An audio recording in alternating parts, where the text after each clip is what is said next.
A porta do gabinete de recursos humanos fechou-se atrás de mim com um clique seco que pareceu uma sentença de morte.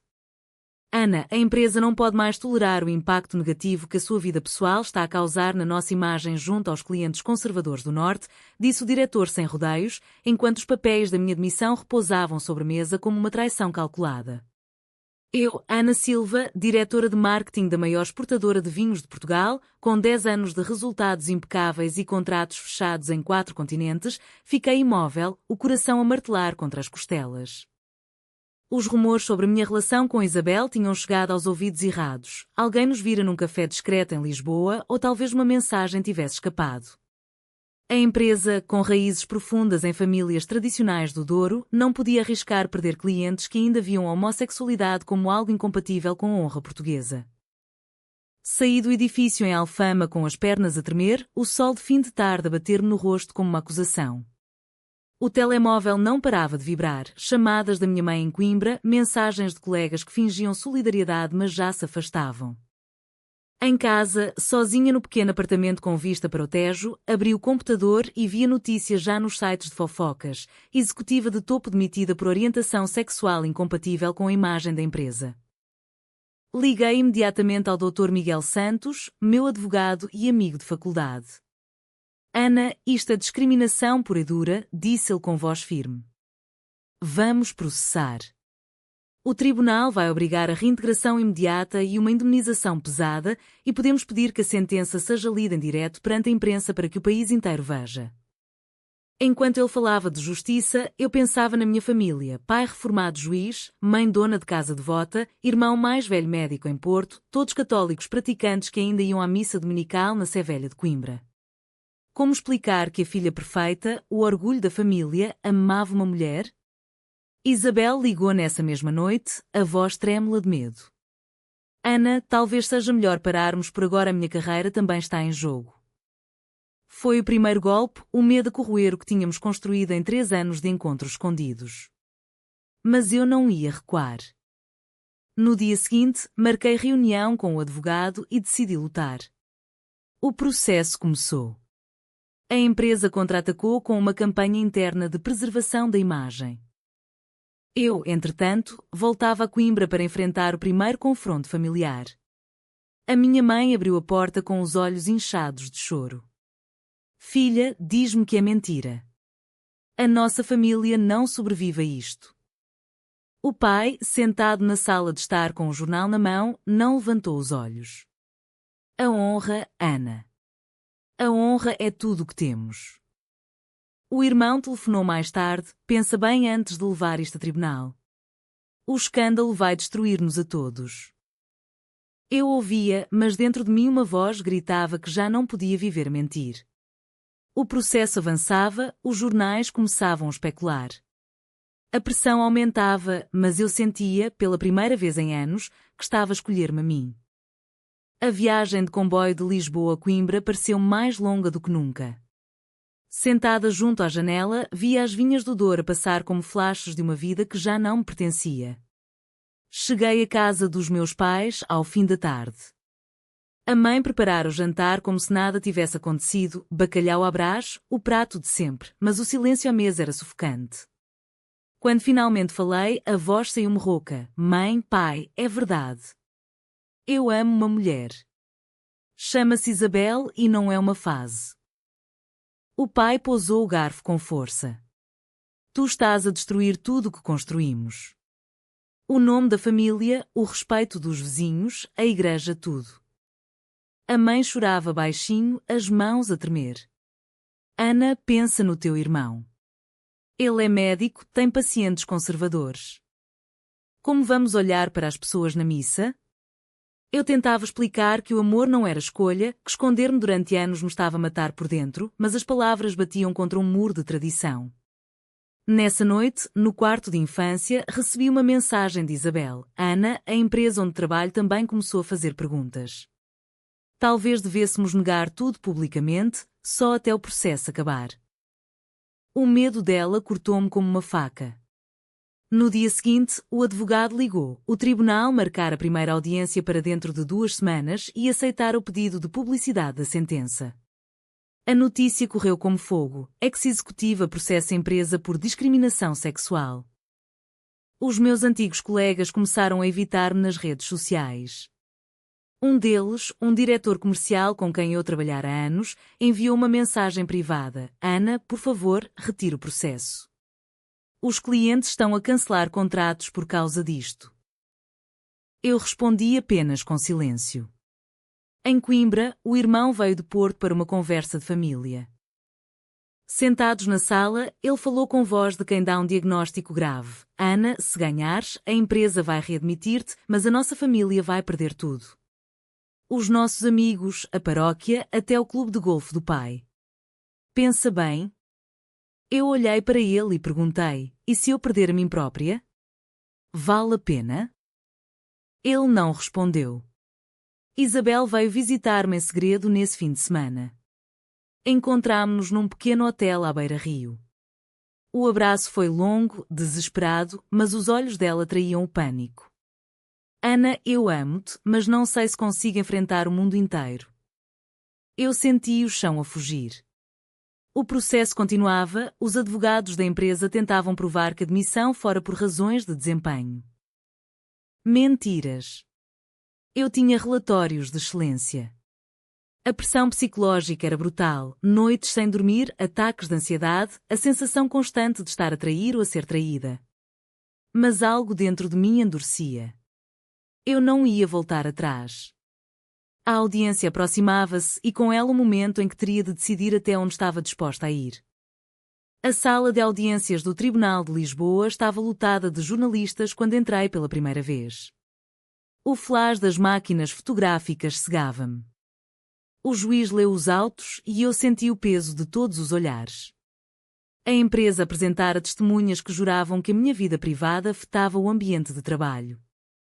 Eu ouvia, as mãos apertadas no colo. Isabel estava sentada na última fila, o rosto pálido. Durante o intervalo, ela puxou-me para um canto. Ana, o meu chefe ameaçou despedir-me também. Por favor, diz que foi um erro, que não sou eu. O pedido dela foi como um soco. Estás a pedir-me que negue quem eu sou? Ela baixou os olhos. Só até isto passar. Nessa noite, sozinha no hotel, chorei como não chorava desde criança. O irmão telefonou de novo, a mãe está internada com crise de ansiedade. O pai não sai de casa. Ana, para com isto antes que seja tarde. Eu queria gritar que já era tarde, que o silêncio me matara durante anos. O processo arrastava-se. Os advogados da empresa tentaram um acordo extrajudicial, readmissão sem indemnização e uma cláusula de silêncio. Recusei. Isabel começou a distanciar-se. As mensagens dela tornaram-se curtas, frias. Um dia, um jornal publicou uma foto nossa, borrada, mas reconhecível, tirada à saída de um restaurante. A legenda, a relação secreta que custou o emprego a Ana Silva. A família explodiu. A mãe ligou aos gritos: tu estás a matar-nos, Ana. O padre já perguntou se queremos mudar de paróquia. O pai enviou uma carta formal, escrita à mão: enquanto não renunciares a essa vida, não és bem-vinda em nossa casa. Eu li e reli, as lágrimas a cair sobre o papel. Isabel apareceu de surpresa no meu apartamento em Lisboa. Ana, eu não consigo. A minha família também soube. Eles dizem que eu estou a destruir o futuro deles. Ela chorava, mas as palavras saíram. Talvez seja melhor cada uma seguir o seu caminho até o julgamento acabar. Foi a traição que eu mais temia. Fiquei sozinha, verdadeiramente sozinha. O advogado tentou animar-me: Ana, estamos a ganhar. Os juízes veem discriminação clara. Mas eu sentia o preço aumentar a cada dia. As ofertas de emprego noutras empresas evaporaram-se. Amigos de longa data pararam de responder. E, no entanto, no fundo do peito, uma chama teimosa ardia. Eu ia até ao fim. A data da sentença aproximava-se. A imprensa já falava em caso histórico de direitos LGBT em Portugal. Eu preparava o depoimento final, sabendo que seria o momento de não haver mais volta atrás. As semanas que antecederam a sentença foram um inferno de solidão e telefonemas carregados de culpa. A mãe ligava todas as noites, a voz quebrada: "Filha, pensa na tua avó. Ela morreu sem saber disto. Não nos faças passar por isto." Eu respondia sempre a mesma coisa: "Mãe, eu não escolhi amar uma mulher, mas escolho não mentir mais." O irmão veio a Lisboa tentar uma última intervenção. Sentámo-nos num café perto do tribunal. "Ana, se ganhares o processo, a empresa vai ter de te readmitir, mas a família vai cortar todos os laços. É isso que queres?" Eu olhei para ele e respondi: "O que eu não quero é continuar a fingir que sou outra pessoa para vos proteger." Ele saiu sem dizer adeus. Isabel enviou uma mensagem curta: "Não vou ao julgamento. Não consigo enfrentar as câmaras." A dor foi profunda, mas já não surpreendia. O dia da sentença chegou. A sala estava cheia de jornalistas, câmaras de televisão, ativistas e curiosos. Eu vesti o fato preto que usava nas reuniões importantes, o mesmo que usara no dia da admissão. Quando o juiz entrou, o silêncio caiu. O advogado da empresa ainda tentou um último argumento. A empresa agiu para proteger a sua reputação junto de clientes tradicionais. O meu advogado rebateu com provas irrefutáveis de discriminação. Então chegou a minha vez de falar. Levantei-me, as mãos firmes, e disse alto e claro: "Sim, eu amo uma mulher. E isso não me torna menos profissional, menos competente, menos humana." Um murmúrio percorreu a sala. As câmaras focaram-se em mim. O juiz retirou-se para deliberar. As horas seguintes pareceram eternas. Quando regressou, a sentença foi lida em direto. O tribunal considera provada discriminação por orientação sexual. A empresa é obrigada a reintegrar Ana Silva no seu cargo com efeitos imediatos e a pagar uma indemnização de 500 mil euros, valor a ser anunciado publicamente perante os meios de comunicação. O flash das máquinas explodiu. Eu saí da sala com a cabeça erguida, mas o peito apertado. A vitória tinha sabor amargo. Nessa mesma noite, o telemóvel tocou. Era o pai. "Ana, acabaste de destruir a família. Não voltes a Coimbra. Para nós, estás morta." A mãe chorava ao fundo. O irmão enviou uma mensagem: "Parabéns pela vitória. Perdeste-nos para sempre." Isabel nunca mais respondeu. Eu fiquei no apartamento escuro, a indemnização na conta bancária, o cargo à espera, mas o vazio enorme. Tinha ganhado a justiça, mas perdido tudo o resto. Os dias seguintes à sentença foram um turbilhão de entrevistas e mensagens de apoio de desconhecidos. Os jornais chamavam uma cara da luta pelos direitos LGBT em Portugal. A empresa cumpriu a ordem judicial, recebi um e-mail formal a marcar minha reintegração para a segunda-feira seguinte. Voltei ao escritório em Alfama como se nada tivesse acontecido, mas tudo mudara. Os colegas olhavam-me de lado, alguns com admiração, outros com receio. O CEO foi obrigado a fazer um comunicado interno: "Respeitamos a decisão do tribunal." Eu sentia o peso dos olhares, o silêncio incômodo nas reuniões. Em casa, o silêncio era ainda pior. Isabel tinha bloqueado o meu número. A família em Coimbra mantinha a palavra: nem um telefonema, nem uma mensagem. A mãe enviara apenas uma carta curta: "Reza por nós, porque nós já não rezamos por ti." Eu lia e relia, as lágrimas a cair. O irmão publicou nas redes sociais uma foto da família na missa, sem mim, com a legenda "Honra e tradição acima de tudo." O golpe foi baixo, mas eficaz.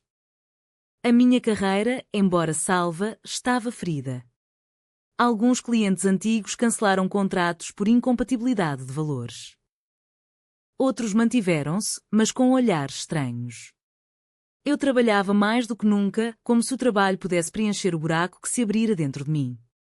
Numa tarde chuvosa, passei pelo café onde Isabel e eu nos tínhamos conhecido. Sentei-me na mesma mesa e pedi o mesmo vinho. As memórias vieram em avalanche, os risos escondidos, os planos de futuro que nunca ousáramos fazer em voz alta.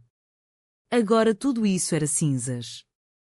O advogado ligou para confirmar que a indemnização fora depositada. Ana, tu venceste. Eu respondi, venci o tribunal. Perdi a minha vida. Ele ficou em silêncio. Os ativistas convidaram-me para eventos, palestras, entrevistas na televisão. Eu aceitei algumas, não por vaidade, mas porque sentia que a minha história podia ajudar outras mulheres como eu, presas entre o amor e o medo. Mas cada vez que falava em público, via o rosto da mãe a chorar, ouvia a voz do pai a dizer que eu estava morta. O preço era real. A solidão tornava-se companheira constante. Eu andava pelas ruas de Lisboa à noite, olhando as casais heterossexuais de mãos dadas sem medo, e perguntava-me se algum dia voltaria a sentir isso. A reintegração era oficial, o dinheiro estava lá, mas a família que eu conhecera desaparecera para sempre. E no fundo, eu sabia que não havia volta atrás. Passaram 6 meses desde a sentença. Voltei ao cargo, mas já não era a mesma Ana. Trabalhava com eficiência cirúrgica, fechava contratos, liderava equipas, mas o sorriso que antes iluminava as reuniões desaparecera. Os colegas habituaram-se ao meu novo silêncio. Alguns até se aproximaram, partilhando histórias próprias de segredos escondidos. A empresa, pressionada pela opinião pública, criou um programa de diversidade, ironia que eu não conseguia deixar de notar. Em Coimbra, a família manteve o muro. A mãe enviou uma única mensagem de aniversário: Feliz aniversário. Reza por nós. Nada mais. O pai nunca mais falou comigo. O irmão bloqueou-me nas redes. Eu vivi o luto em silêncio, noite após noite, no apartamento vazio. Um dia recebi uma carta de Isabel. Ana, vi o que fizeste. Admiro-te. Mas eu não consegui. Espero que um dia possas perdoar-me. Eu li e queimei a carta. O perdão viria, talvez, mas não hoje. Na última audiência de revisão do processo, o juiz confirmou que tudo estava cumprido. Saí do tribunal e parei na praça, olhando o céu de Lisboa. Pela primeira vez em anos, senti uma estranha paz. Tinha perdido a família, o amor escondido, parte da minha identidade pública, mas ganhara a mim própria. Reconstruía a vida devagar, novos amigos, terapia, viagens curtas ao Algarve para respirar. A indemnização serviu para criar um fundo de apoio a mulheres LGBT em situações semelhantes. A história chegou aos livros e documentários. Mas à noite, quando o silêncio caía, eu ainda ouvia a voz da mãe. Hoje, 6 meses depois, continuo a trabalhar na mesma empresa, mas já não escondo quem sou. Uso o anel que Isabel me deu como símbolo de coragem, não de perda. A vida segue, dura, mas autêntica. E agora, pergunto-vos, a verdade sobre quem somos deve sempre prevalecer sobre a honra da família? Verdadeiro ou falso?